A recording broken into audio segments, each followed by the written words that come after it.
gonna be loud. It's 2 a.m. Oh my god. Environment Canada has issued a severe thunderstorm warning for southern Alberta at 2:15 a.m. Mountain Daylight.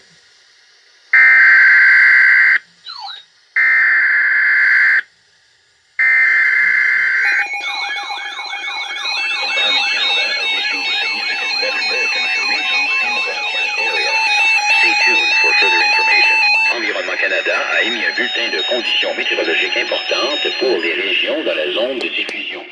Restez à l'écoute pour plus d'informations.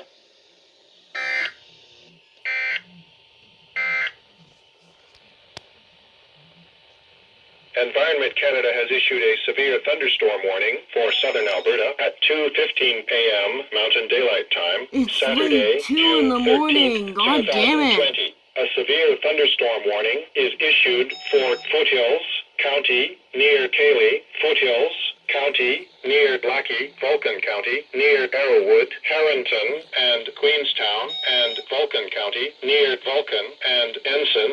Environment Canada has updated a severe weather bulletin for southern Alberta at 11:26 p.m. Mountain Daylight Time,